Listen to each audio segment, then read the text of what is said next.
why are we so discontent? Why can we not hang on to contentment for a moment, however long it takes to buy now on the next Amazon purchase? What is the root of our lack of contentment?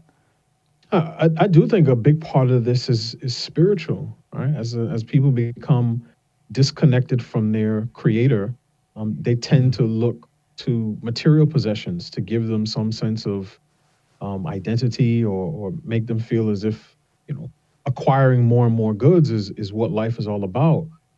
So I do think that's a big part of it. And actually, the Wall Street Journal, polls that recently came out show that there's been a decline in feelings of patriotism, a decline in people wanting to have children from between 1998 and 2023. The one thing that went up during that time was the percentage of people who say that money is important to them. I think that our culture is becoming increasingly materialist, less and less spiritual, more and more partisan. And one of the side effects of sort of a victim-based culture where every group says, no, I'm the person that's really being victimized, is that it breeds envy and contempt. So it's not about what I have, right? It's always what I have in comparison to what someone else has. And typically it's not just that, it's what I have in comparison to what someone else has that I think that they don't deserve. And when you operate that way, you will never be content. You will never be thankful. You will always have a chip on your shoulder in a sense that you should have more, and be further along than the next person. And that is not how you build, a stable society. You can't even operate a home that way. I think again, one, we need a spiritual reformation in our country, and two, we need to have a sense of gratitude. It's so interesting, Mike. Sometimes you'll see images of people going overseas to do missions trips and so on and so forth. And I remember even as a young kid, this made an impression on me. A person might be in a remote village in Kenya or Tanzania or some other African nation that many of us are not familiar with. And the two things that would always stand out are the smiles of the people in that village, and that they all had a song.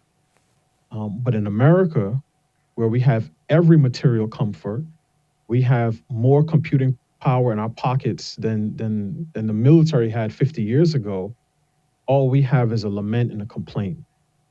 So it just goes to show you that more goods, more material possessions are not the key to happiness and do not provide contentment in and of themselves. Beautifully said. I'm reminded of the story of the pastor who was talking to a pastor from Africa and said, "Oh, we're praying for you guys, praying for you with your poverty." And the African pastor said, "Well, we're praying for you guys. We're praying for you guys, and you're inundated with materialism and all the rest." Let's go back to this dot you connected that I've never connected before. The grievance. So this grievance culture. So help me walk through this. So back in the day, I have this impression at least, that there was an understanding that life would be hard, life would be difficult, and you were judged based off of how you reacted and overcame.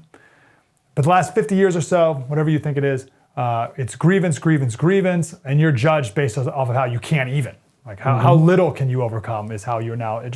But I never went one step further to, that discontent has spillover. That discontent leads to, it's a discontent in every aspect of my life, including the amount of stuff I don't have and the amount of money I don't have. Just say that one more time. Go there one more time, because I've never connected that, and I want to make sure I have that down firm. Sure. So I mean, part of it is grievance, and I think part of it is just the human tendency to be jealous and envious. Right. So I think even sometimes some people who are familiar with prosperity churches, right? You may be in a prosperity church and you say, "Man, I wish I can upgrade from my Honda Accord to, I don't know, a Toyota 4Runner." And you pray to God for that, and somehow you get a 4Runner, and then your neighbor drives in the next day and then a Range Rover, and all of a sudden the 4Runner that you prayed for is not good enough in comparison to what your neighbor has, and that doesn't necessarily come from a place of grievance. or it comes from the place of envy and jealousy. But a grievance culture that it has spread throughout every part of our of the nation and our politics and our culture and our music, that does breed that sentiment on a much larger scale. And even the conversations we have around equity, equity is not about people maximizing their potential. Equity is a comparative measure. How am I, or how is my group doing in relation to another group? So there are probably some people who, in their quest for equity, they would say, well, I'd rather everyone make roughly the same amount than for a person who is making very little to have their income doubled. So to them, less inequity is more desirable than a person reaching their full potential. I think it causes a lot of us to constantly be looking to the right and to the left and comparing the lives that we expected to have to the ones that we actually have. And that's why when I think about, however people define happiness, I don't think about it as a single point. I think about it as a line between 2 points, and those 2 points are the expectations I had for my life and the reality that I'm actually living in. And the further those two things go from one another or are from one another, the less happy people tend to be. Very good. Last question, we got 30 seconds. Sure. You briefly mentioned this, but what we see, you mentioned the inputs that we are getting, especially kids, but we're all getting, that leads to the envy, etc.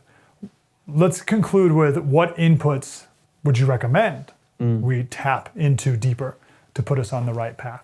Yeah, that's a great question. I think for me, keeping God at the center of my life actually helps with this. It's a protective factor against this type of envy. It's about being appreciative, especially, I have a wife and 4 young children, and I'm glad that my kids get to spend time with their grandparents.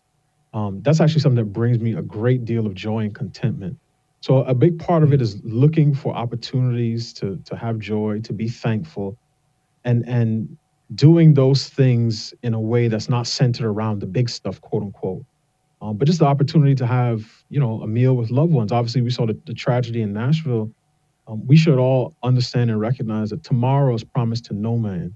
So every moment of every day that we have here in our right minds with the full functioning of our limbs and all of our senses, we should be thankful for that, and we should thank God for that.